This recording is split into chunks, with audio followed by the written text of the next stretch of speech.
నమస్తే అన్న అందరికి. మీరు ఎట్లూరు, నేను గుర్తువాల్గొన్నా. ఈరోజు ఎట్లా వచ్చినామంటే మన ఊరికి వచ్చినాం. ఊళ్ళో పల్లెటూరులో సూర్యుడు చూడు ఎట్లుండో. ఈ వైపు ఏడా దొరకదు భయ.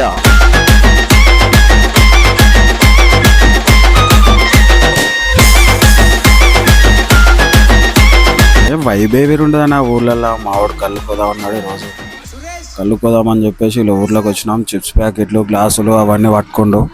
ఓ గుద్దాలు ఆకలి అవుతుందో ఓ బిస్కెట్ ప్యాకెట్ దెంగి తిన్నా. వావులకి వెళ్ళి నడుచుకుంటూ పోదామని వచ్చినాం. అద్దాలు పెట్టినా ఎండ గుద్దాలు కొడుతుంది, ఘోరంగా ఎండ కొడుతుంది.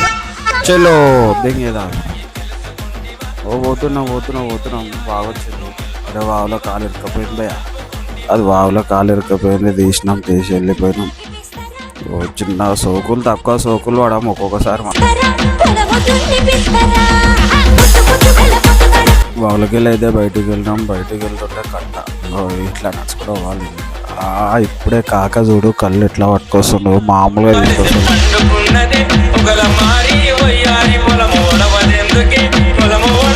పీస్ పెట్టి ఫస్ట్ బాటిల్లో వస్తుండు చూడు.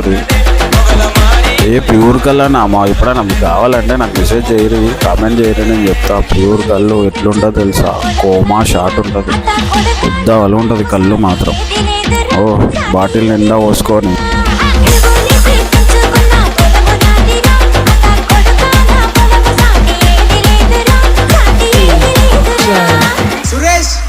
ఏ మందు నీళ్ళు అది ఇది ఎన్ని తాగినా కానీ కళ్ళు తాగిన వైబే వేరనుకోరా. ఓ మా కాక చూడు ఇట్లా పొయ్యి అంటుండు.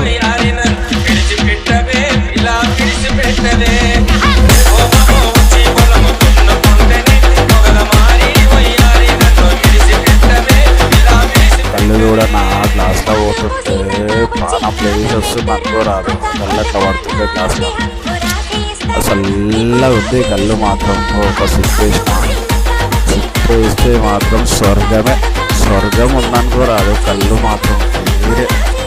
ఎండ కొడుతుందని గ్లాసులు పెట్టుకొని మళ్ళీ 2 గ్లాసులు వేసిన వేరే వైబ్ ఉందనుకోరాదు. బాబా తోపు ఎంత అలా ఆయన కోమా. ఎన్ని గ్లాసులు 5 గ్లాసులకి ఫుల్ కోమా అయిపోయింది. ప్రాణం అంతా పెద్ద వాళ్ళగా అయిపోయింది. వెళ్ళిపోదాం కానీ బయట వెళ్ళిపోతాం. నా ప్లీజ్ సబ్స్క్రైబ్.